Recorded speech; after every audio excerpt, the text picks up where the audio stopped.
Hey, what's up, everybody? Welcome back. You're kicking it with Junkyard Dog at junkyarddogs.com.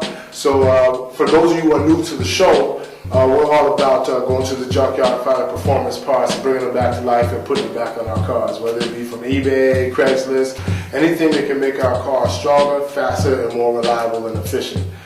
Today, we're going to be working on a throttle body. We're going to show you how to adapt a bigger throttle body from a truck for a car. This particular application is for a 1990 Ford Mustang with a 55mm throttle body, and we're going to be upgrading it to a 65mm throttle body with Junkyard parts. Alright, so follow along, man. It should be interesting. Alright, check it out. Alright, so today we're going to do a Junkyard upgrade for the Ford 5.0 Mustang, man. Throttle body. The factory units are 55mm, and they prove to be really restrictive on airflow. So I'm going to show you a mod that requires just a few tools, just to pick up a few more ponies for your motor. You know, take a look at this.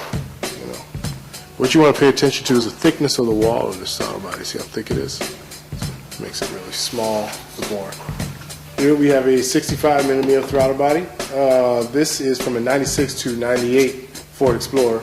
While this won't give you the same power increase as a 70 or 75mm throttle body for, like, you know, an aftermarket unit or something, it'll still give you a power jump for a fraction of the price. So, yeah, man, if you notice, the bore is bigger in here, right? So this is the old unit, and this is the new unit. See the difference in the bore? Alright, so aside from the obvious difference between the 65mm and the 55, which I was mentioning earlier, the bore is a lot bigger. That's what they mean when they say 65 or 55 or 50 or 75mm. They're talking about the ID, or the inside diameter of the bore. Okay, so yeah, we got 65, 55. All right. There's a few differences, but you can easily adapt them to make it work on your car. The most important thing is to correct the throttle linkage. And the EGR port, and everything else is like bolt-on ready. What I mean by EGR port, I'm talking about this port right here. You see it? Get a good look. Now this port actually goes to a hole. It's inside. I don't know if you can see it. Let's get the light over here. You see there's a hole in there. See it? All right. That hole has to be put in there to recirculate the exhaust gases. All right. Now see this linkage here? This linkage is clocked for a 5.0 Mustang's linkage, okay, for the length of the cable and how they set it up, okay. Now the 65mm is lacking the hole right here for the EGR port. The tab here on the top is a little taller than the 5.0 tab. You just got to grind it down a little bit, and you see this is clocked differently than the 5.0, so we have to remove this. So first thing you want to do is remove those two screws from the throttle body, okay?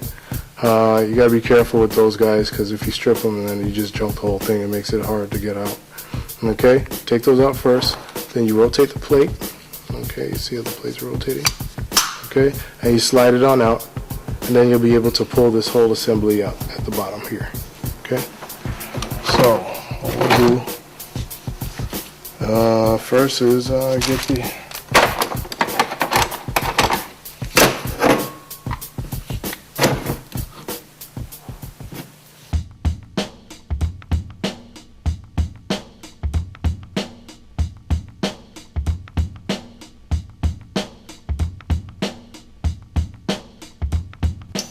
you want to mark which side is the top and which side is the bottom. I just like to reassemble things the same way I took them out. So I'll take this red marker here, tag it, and tag it. I know, see it's red there. Alright, it's red there. Okay, so after you pull the plate out, that's when you go ahead and pull this whole assembly out at the bottom here. Just pull it that way. Okay. Sometimes it's pretty stubborn because it's been in there for years, but this one's pretty smooth. It's coming out pretty okay. Now the spring down here is going to have tension on it. Okay. So I want to make sure that you don't let it spring out on you. Okay. So just, and there it it is. The auto body is disassembled. Okay? Now this is the rod that you want to use, but you want to change to this linkage. Okay? Now this is the stage where you want to put it in a vise and drill this hole right here. So first we're going to use a center punch to mark where we want the hole to start. Then we're going to use a center drill. This is like a really fine drill point, and it's really rigid, so it'll help you keep the hole where you want it to go. And then we're going to use a 3/8 drill bit. This is high-speed steel, just a regular drill bit. Okay, so let's get it on the vise. You want to use a center punch to start the location for the hole. You want to get it as centered as possible.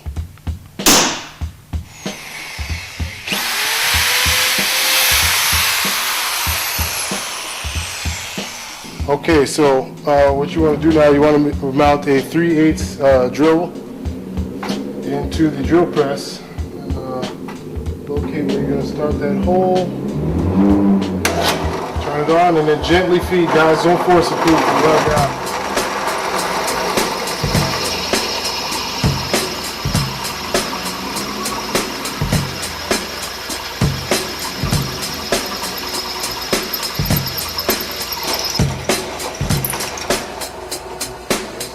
Okay, so now that the hole is drilled, now it's time to work on the linkage. Take a shot of these two linkages. If you notice, this little tab here is clocked in the same direction. It's this little tab. It's just a little harder to see. So basically what we got to do is grind this off, tap this rod out, and replace it with this rod.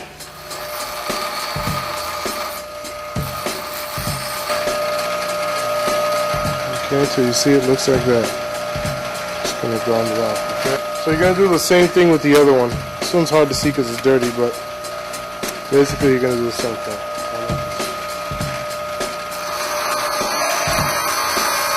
Alright, so you grind this one down in the same way. You see where you can still see where the stamped area is, but you grind off the lip that was on there.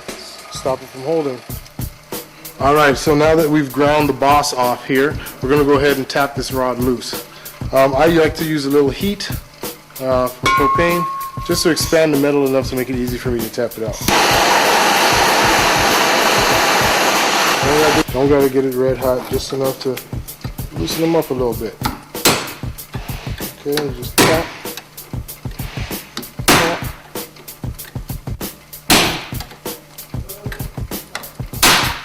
There it goes. Yep. Be careful, it's going to be a little warm. Alright, and do the same thing for the Explorer throttle body rod. And there goes the rod. Careful, it's going to be a little hot. Alright, so you notice that both of them have little tabs. So you're just going to take a file and take those burrs off. And then you go, there you go. This is the 65, this is the 55, old style. Now what you want to do is, you want to get that tip. You see that tip there? You want to get these tips the same length. As you can see, they're not. So you're going to take off that amount. So we got this rod here from the throttle rod here from the 65mm throttle body. So what we're going to do now is cut the tip off here. We were going to grind it off, but I found that grinding sometimes these are really inaccurate cut. So we're going to use a hacksaw and slowly cut this off, and then smooth it on up with a file.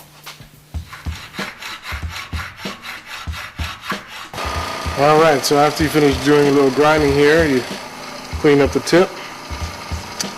You just cut it down so that it would fit the 5.0 housing or the 5.0 setup. So this here, now you're just going to take a file and just go ahead and clean up the burrs. We cleaned up here with the file and just made sure that there was no burrs, and we made sure we ground this down. It's a lot easier to do with it outside the housing.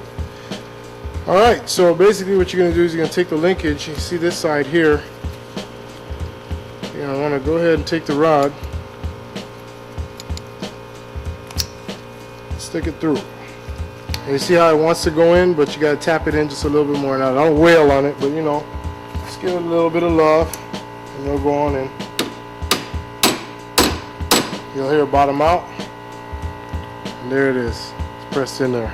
Alright, while it's in this position, what you want to do is either use epoxy here to keep it in place, but you know, I like to just weld it, and that way you don't have to worry about it popping out.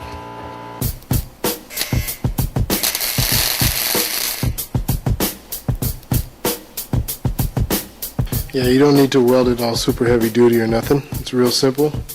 Just run a little, I just used a regular little MIG welder and just filled it and bonded it up, man.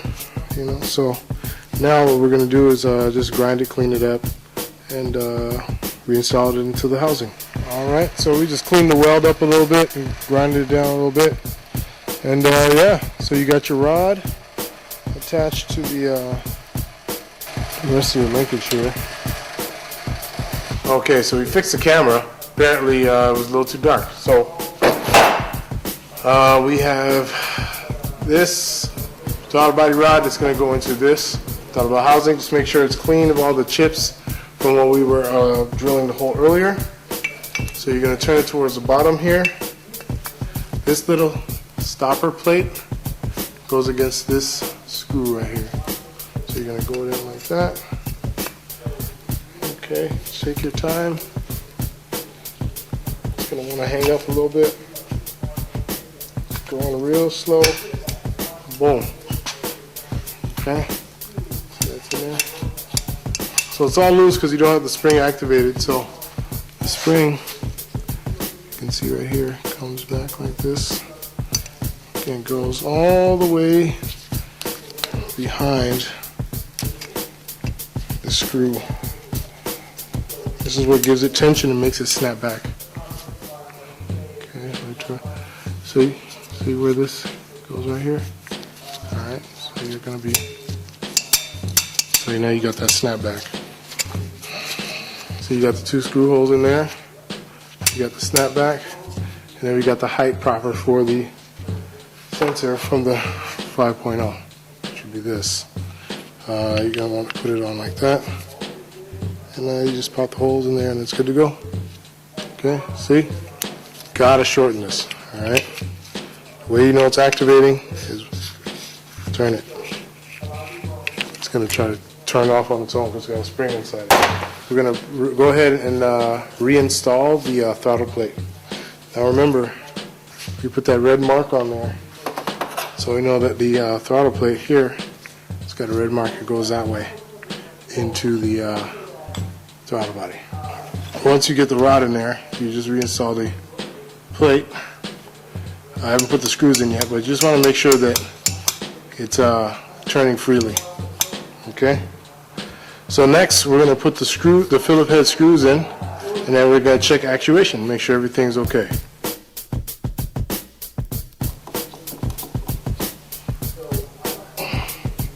Okay. So, got the screws in there. Still flapping, closes all the way. It's good. Okay. Alright, so we're going to move back over to the 55mm throttle body here. Last thing we got to do is remove this EGR tube. Okay, as you see right here. And we're going to install it in the new housing.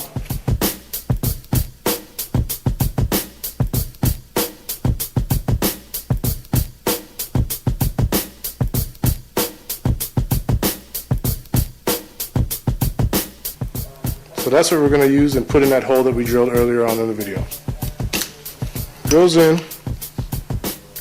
It usually is a press fit, but to make this easier on us, let's go ahead and drill it to 3/8. Put some epoxy here on the end of this and epoxy it into place. Yeah, the epoxy we're using is a clear weld. It's a quick setting epoxy, so it works pretty good. All I got to do Just figure out how to get this damn thing open because it's probably been cemented closed. Put the epoxy on a little board here and just mix it on up. Make sure you mix it up real good. Just wet it with the epoxy. Okay. Just gonna wet it.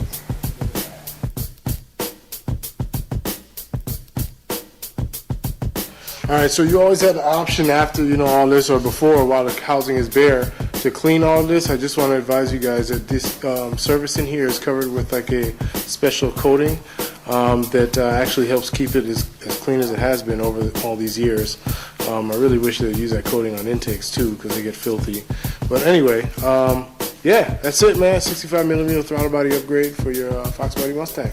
So tune in next week. We're actually going to be doing a 8.8 swap and a 68 Cougar, which is a great upgrade. You know, a lot more accessible parts for the 8.8 than the 8-inch that's in there now. And when I talk about 8-inch, I'm talking about the rear ends. So yeah, Junkyard Doggin.